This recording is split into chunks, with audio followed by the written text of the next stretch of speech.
My husband and I have a tradition of going camping every spring since we are together. 6 years dating, 3 years married, 9 years total. I wasn't going to let the fact that I was pregnant ruin that streak. I was in my 5th month, so almost there.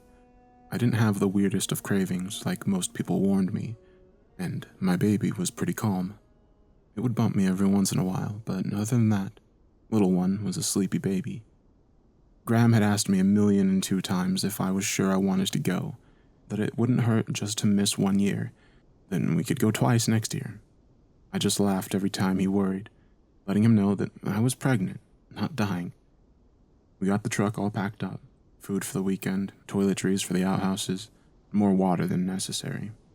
I couldn't help but shake my head as the memory popped back up.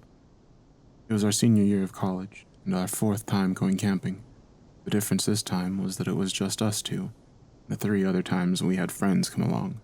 It was our 4th year of dating, and we decided we wanted a romantic camping getaway. Well, it wasn't very romantic. We ended up staying 1 night only because we ran out of water by sundown. Ever since then, we've always packed more than we thought we needed. Graham's red pickup was jammed to the brim, looking like a Tetris Pro's fantasy. He wouldn't even let me lift up my sleeping bag. I stood on the sidelines, hands on my puffy, pregnant hips, as I watched my husband do all the work. "Babe," I quirked. "I'm not going to break, honey." "You can never be too careful," Graham grunted, bumping the hatch closed with his hip. "Now, are you sure you want to go? We can go right back inside. Snuggle up on the couch and throw in some pizza rolls and turn on Netflix." He smiled, wrapping his arms around me as best he could. "Oh." I melted into his arms. "As tantalizing as that sounds, I want to go camping." I patted his butt before getting in the passenger side. "Pizza rolls and Netflix, huh?" I called, laughing. "Sounds like our honeymoon." The all-too-familiar drive to the campground seemed like it passed in a blink. We had driven this road so many times that it seemed as natural as my heartbeat. I instinctively rubbed my stomach, watching the trees whiz by. I didn't look away until I felt Graham's hand on mine. He trapped my fingers in his and brought them to his lips, planting a kiss on the palm of my hand. "I can't wait until the little one can go camping with us." He smiled. "I know," I squealed. "And we'll pack squirt guns and teach little ones how to play bags, how to throw a football," I fantasized. "And what if it's a girl?" I turned my head and furrowed my brow. "What do you mean? Our kid's going to know how to throw a football regardless, if it's a boy or girl. It's just one of those basic things you need to learn to survive," I explained, counting off my fingers. "Tie your shoe, wipe your ass, throw a football." Graham erupted in laughter, his deep voice vibrating the air around us. "Gosh, I love you." "I'm just playing," I giggled, rubbing my stomach again. Little one can do whatever they want. For the longest time, I'd taken spring in Texas for granted. Never knew anything else. It wasn't until I spent a year in Chicago that I realized how great Texas springs were. High 70s during the day, mid-50s at night, warm when you're awake, and nice and cool for bedtime. That day was a particularly perfect spring day, 79 and sunny, not a dang cloud in the sky. I remember a warm breeze blowing through our car, and carrying Graham with it. He had on his red flannel shirt, my favorite thing he owned. The cotton scent drifted to my nose and made me smile even more. It was perfect. The closer we got to the campgrounds, the more it smelled like musty earth and budding leaves. My leg bounced in excitement as we crossed the entrance gate. By then, we were on a first-name basis with the gateman, Greg. We said we would pay at the front like we normally did, but he refused. Told us we qualified for a free camp. A pregnant lady discount, he called it. He'd saved us our favorite site, Site D. It was a smack in the middle of the woods, far enough from the highway that we couldn't hear the cars, but close enough that in case anything happened, we could get help. It was in front of a little lake pond, a secret oasis hidden amongst the trees. It was too small to be called a lake, but too big to be called a pond. At night, the moon shone off the water and illuminated every rock on the shore. Crickets and toads sang together, gently lulling you to sleep. We always requested Site D. Graham pulled up to our site and we carefully hopped out, clapping my hands at the surprise waiting for us. On the picnic table, Baby balloons were tied all around with pastel-colored streamers, getting gently swept up in the wind. Wrapped presents sat waiting for us to open, with cards saying congrats and welcome new baby. But it was the plate of cookies and other goodies that called to me. "Well, look at that, little one," I said, talking to my stomach. "You have friends already." We got our coolers out and the eating station set up, and by we, I mean Graham. He still wouldn't let me do a thing. I felt horrible and wonderful at the same time. I felt guilty because he had broken a sweat 30 minutes into getting our camp, and was doing all the work. And I felt great because I didn't have to do a damn thing. I sat at the picnic table and ate, opened presents and read cards, and I ate some more. I couldn't believe that I was still hungry by the time dinner rolled around. Hot dogs over an open fire. "Now make sure you cook yours all the way through," Graham said. "Huh?" I grumbled, bouncing the stick around the fire. "Your hot dog. Make sure it's fully cooked. You don't want to poison the baby or anything." I felt my shoulders slump and my mouth flop in annoyance. "Graham, if you don't shut up, this isn't the only weenie I'm going to be roasting tonight." His half-amused expression glowed in the orange fire. "Is that a threat?" "I don't make threats." I pointed at him with a smile. He waited a beat before dropping his voice, staring at the dirt under his boots. "Summer, I'm serious." I looked over at him and saw his worried face. He always looked so much older when he wasn't smiling. He was going to be a great dad. I leaned over and kissed his shoulder. "I'm fine, I promise," smiling. I scooted back over to my side. "Plus, if you're so worried about what I'm eating, the last thing I should put in my mouth is a hot dog," I joked, holding the charred meat in front of me. "She's correct." Another voice joined us. I jumped a bit, almost letting out a little pee in the process. I blamed my baby. We both turned around and saw a man in khaki shorts and a wilderness hat standing at the edge of the road. We didn't even hear his trailer pull up behind us. "Fatty tissue, animal feed, skin slaughter, byproducts," the man spoke, shuffling his feet. "Depending on what brand you buy." "Yummy," I groaned, still taking a bite out of the thing. I was too hungry. "Oh, we're sorry. You scared us a bit. We didn't hear you pull up." "That's all right." The man smiled. "I was just going to ask for directions." "Well, come sit," I invited, beckoning him over.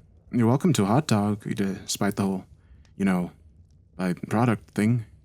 Graham wiped his mouth and stood up, holding his hand open and approaching the man. "Graham Steele," he introduced. "Professor John Toole," the man greeted, briefly shaking my husband's hand. "I'm Summer," I smiled, taking another bite out of my hot dog. The man sat down tentatively next to me, flicking a smile before gasping. "You're pregnant?"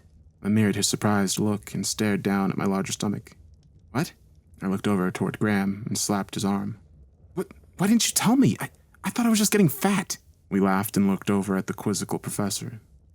"I'm kidding," I smiled, embarrassed at my failed joke.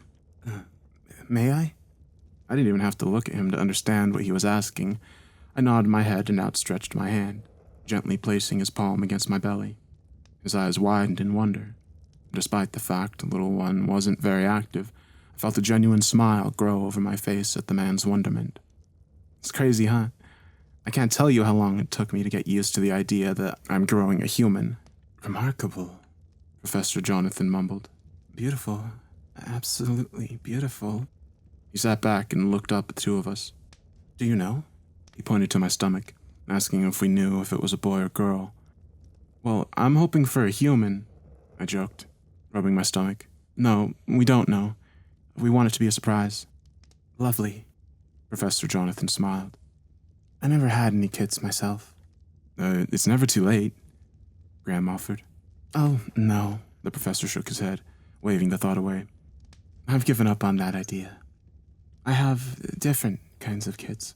He pointed behind him towards his trailer. "I'm an entomologist." It was our turn to not understand what he was talking about. I looked over at Graham for clarification, but he shrugged his shoulders. "Bugs," the professor explained. "I study bugs." "Oh," I nodded. "And they're in there?" I pointed towards his trailer. "Yeah, would you like to meet them?" Without waiting for us to answer, he stood up and started walking towards his RV. I stood up, feeling Graham grab my arm next to me. "Wait," he whispered. "You think it's all right?" "Come on, Graham," I teased. "Scared of meeting some buggies?" He shook his head and grabbed my hand, walking with me toward the open RV door. The moment I was helped up the stairs, a smell assaulted my nose. A strange, metallic, sour yet sweet smell that I could only describe as the scent of bugs. You could hear all sorts of fluttering and flittering through the glass cases lining the walls. Flying bugs, stink bugs, moths, maggots. It seemed like every sort of bug in the world was in the little RV. "These are my kids," Professor Jonathan smiled. "People misunderstand bugs, but they can really be our friends if others would just give them time." "Really?" Graham asked, most politely. How was that?" I watched the professor's eyes light up from behind his glasses. "Take this beauty, for example," he added, leading us toward a terrarium with blue beetles. "I'm studying the mutation these bugs have and how they could become a natural pesticide for farmers." He smiled as he looked back and forth between us and the beetles. "They eat already dead plants, so they wouldn't harm the growth, and their scent is a natural deterrent to other plant-destroying bugs." He walked over to another glass case and pointed at the wiggling maggots inside. "These ones, I'm studying how they could help the medical industry by eating dead flesh." "What?" I asked, a grimace unceremoniously crawling across my face. No, he worried. "It's not a danger. You see, they can only eat rotten things, not fresh. Say someone comes in with gangrene or frostbite. These guys could help clear away the dead cells in order for new cells to regrow, or be put in its place." "And how would they do that?" Graham asked, still holding on to my hand. "Well, that's what I'm studying, the effect they have on humans. So far, everything seems to be going in the right direction." Professor Jonathan smiled. "That's wonderful," I nodded. "You can make some great progress." My eyes wandered over to the cases that were eye level with me. I thought they were empty, until the stick in the corner started moving. The carefully disguised bug gently crawled over the foliage, not even noticing that I was there. The noise to my right caught my ear. It was a faint, weird buzzing noise, like someone spinning a coin in an empty can of soda, tiny and hollow. I stepped up toward the glass and saw a gray cone hive in the corner of the terrarium. The hole in front was tiny, so I couldn't see inside, but I was sure I could hear it. "Oh, that's a beauty." The professor's voice was right in my ear. "Megharisa Rexitar. I wish she would come out." That's fine," I assured, not quite sure myself that I actually wanted to see the thing that was making that noise. "She's pregnant," he added. "Ah, cheers," I nodded to the humming hive. "Mama needs her sleep." "Just to find a place to lay her larva," his brow furrowed, searching her terrarium. "It looks like she's got a decent-sized home right there." I pointed toward the gray cone. "Could be bigger, but if it's just her and the baby, seems like it'd be roomy." "I guess," the professor shrugged. Yes, it'll do. She's expecting any minute. I've been looking for days, he said, standing up, looking down at me. "Hopefully she'll find her perfect spot." "When are you due, if you don't mind me asking?" "Oh, that's fine," I smiled. I'm in my 5th month, almost there." "Lovely," he smiled. "Cravings? A baby moving around?" Somewhat, I shrugged. "But so far, so good." Huh? Graham said over my shoulder. "We should head back. Don't want to leave our fire unattended for too long." "Of course," Professor Jonathan said, shooing us away.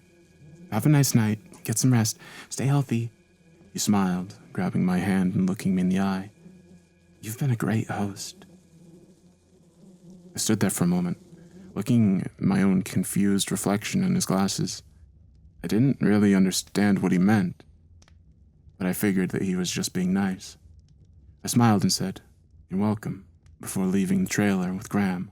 Giving me the creeps," I heard Graham grumble, pulling me to our campsite. "Why did we go in there again?" I don't know," I shrugged, grabbing another hot dog to roast. "He seemed nice. He didn't seem weird to you? Off? Not all there?" "Graham," I scolded. "What?" he whispered. "I'm just saying, the man's driving through the forest with a bugmobile, inviting people in to see his kids." I held the hot dog over the fire and watched it sizzle. "To each his own." The rest of the night was peaceful. Professor Jonathan drove off and parked a couple sites down from us. I assumed he made camp there. I relished in the late-night moonlight for a bit, dipping my toes into the sparkling water. Come on, Graham stretched, yawning as he stood up. It's almost 1 a.m. Water's cold, and we don't want to become a mosquito buffet. A few more minutes? I pretended to whine, crossing my arms in a mock pout. Suit yourself, he shrugged, heading to his truck bed. But don't blame me for hogging the blankets when you try crawling in. I watched him pull down the hatch and unzip the bug net, shimmying into our makeshift nest. Ah, crap, I grumbled, rushing over toward him, slapping a mosquito off my arm. Did you get bit? He asked, voice a bit panicked. I don't know, I shrugged, trying to unzip the net. Let me in. Graham had to help me into the truck bed before I could complain about getting in by myself. He tightly zipped the net shut, gently grabbing hold of my arm, looking at the red slap mark I had made. I don't see any bump. He said more to himself than to me. Does it itch? No, babe, for the 80 millionth time, I am okay, I sighed, grabbing onto his face. You're going to croak before this baby is born if you keep worrying like this. I know, he nodded, kissing my cheek. I'm sorry. Good night. Love you, I smiled, snuggling into his grasp. With the crickets and the toads singing in the distance, I fell asleep like a charm. It wasn't until I had a strange dream that my sleep was disturbed. I dreamt I was in a room, from what I remember. I could only describe it as cold. Cold hues, cold metal, cold air. My breath puffed out around my head as I walked, looking for that noise. It buzzed, vibrating the hairs in my ears. The more I walked, the louder it got, but the colder it got too. The walls seeped a wet goo that shined in the gray light. My feet squelched against the ground, slipping and threatening to make me fall. I held my hands out, trying to get my balance, but all I felt was thick air. My palms went thick as I flailed them through the atmosphere, like I was walking through clouds. I seemed to blink once, and it was in front of me, a furnace. Its muddy body slick with the same goo that covered the walls. It hummed, begging me to come closer for its warmth. Dream me crept forward. The buzzing became part of my body, and I felt it reverberate against my bones, setting deep in the pit of my stomach. Its heat finally cut through the thick chill, wafting over my body in humid waves. The cold mitts streaming off, hissing as it sizzled against my hot skin. I was face to face with the furnace, but my eyes were out of focus. I blinked and blinked, concentrating on the buzzing oven. Bugs. Millions of them crawling over each other. It was no furnace. It was a hive. Tiny wings flitted, spitting up bits of dust, spiny legs sticking to everything they came in contact with. I looked down and saw the very first one reach up toward my stomach, sticking its spiky legs into my skin. Soon my entire stomach was littered with wasps, and the radiating heat turning into a burning sting, searing through my body. I doubled over and opened my mouth, letting out a retching scream. As I did, the wasp took flight, covering the air in stinging clouds. I woke up in the same stinging pain, just condensed to one area. I hissed and sat up at my elbows, rubbing my stomach. Graham was instantly awake too, leaning over me. What is it? What time is it? What is the baby coming? He slurred, still half asleep. I couldn't help but laugh through my grimaced face. No, dork. Ugh. I think something bit me. Let me see. I sat up as much as I could and lifted my shirt. A little red dot lay below my belly button, a tiny bump directly underneath. Nothing else was around it. No cut, no oozing wound, no spidering lines. Just a dot and a bump. Do you think it was a spider? Graham asked. It feels like a bee sting, I hissed, the stinging coming back in waves. I can feel my pulse in my stomach. We're going home, Graham said, not waiting for me to agree. This time I didn't argue with him. I was in pain and a little worried, if I must admit. But I would never have told Graham that. He would have had a fit right then and there. We quickly packed and were up and out in a matter of 30 minutes. My stomach still stung, but it was getting less and less. I put some Neosporin on it and a cold rag. Our truck kept getting stuck in the grooves of the road. Something had driven through there that was obviously too heavy to be on wet dirt trails. It led up to a campsite a couple spaces ahead of us, where Professor Johnson's RV used to be. Wonder where he went off to so early, I thought aloud. Looks like he took a shortcut, Graham said, pointing out his window. The deep grooved tracks lead from the campsite, across the dirt path, and disappeared into the woods. Wouldn't that go right to the highway? I asked, looking through the back window as we drove by. If he made it through the maze of trees, I guess it would, Graham shrugged, pulling up towards Greg's gate office. The old man walked out with a big smile on his face. Hi, leaving so soon, kids? Yeah, Graham breathed, running a hand through his bedhead.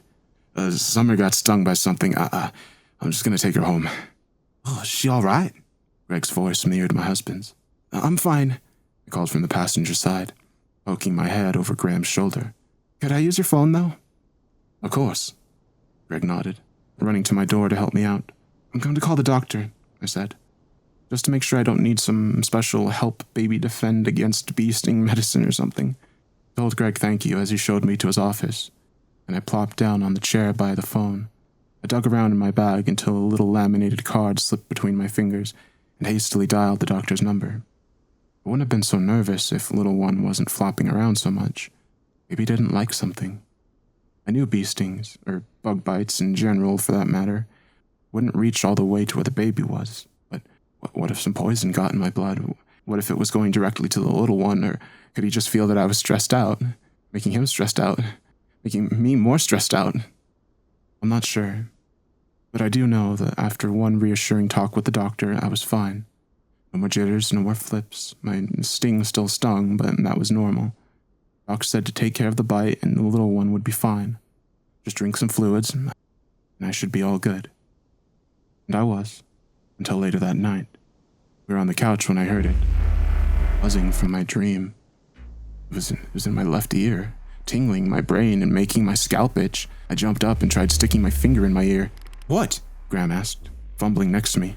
I think a bug's in my ear, I groaned, bending over and pounding on my forehead, trying to make it fall out. What? A bug! I growled in annoyance. I stood up and went over to the kitchen sink, turning on the water and sticking my head under the faucet, hoping to flush out whatever was in there. I had gotten up way too fast and my vision started to blur a bit. I sputtered under the water, hands too frantic to correspond with my brain. The rushing water battered against my eardrum, overpowering the buzzing noise. I finally shut off the faucet and breathed. That's all I heard. Me breathing. No more buzz. I sighed and stretched my neck, wiping the wet bangs off my forehead. I felt like throwing up when I looked out the window. There was Professor Jonathan. He was in our yard under our oak tree, just staring at me. The light from the kitchen sink gently glinted off his glasses, making him look like he had glowing eyes. Hun. Graham's voice was right behind me, his voice on my shoulder making me flinch. Whoa, it's okay. Did you see him? I asked, turning towards Graham, dragging him to the window. Who? Professor Jonathan? My voice was cut off in my throat. We were both looking into our empty yard, filled with nothing but strobing fireflies and gently rustling bushes. He was there. I know he was there. I pressed my palms against the counter and leaned forward, getting as close to the glass window as I could before touching it with the tip of my nose. He had to be out there. Somewhere. I flew backwards into my husband's arms. This time my bladder wasn't as strong as I'd hoped. Again, I blamed the little one. Something had flown into the window and crashed against the glass, making a dull ting sound. Is that a pebble? Rock? I didn't see what it was when it happened, but when I looked back up, I saw it was still stuck in the glass. Splattered in a pile of its own goo was a beetle. Its iridescent purple shell was shattered to pieces, and its unforgettable bug stink slowly seeped its way into our house. Graham rubbed my shaking shoulders as I caught my breath. It's just a bug, he soothed, resting his chin on the top of my head. You're okay. Oh God, I sighed, burying my head into Graham's chest. I'm losing my mind. My muffled laugh vibrated against his shirt. Let's just go to bed, he smiled, turning off the TV and guiding me upstairs. When I finally got to bed, I couldn't help but lift the blankets and sheets just to make sure that there were no bugs waiting for me. I hoped a good night's sleep would help unfog my brain.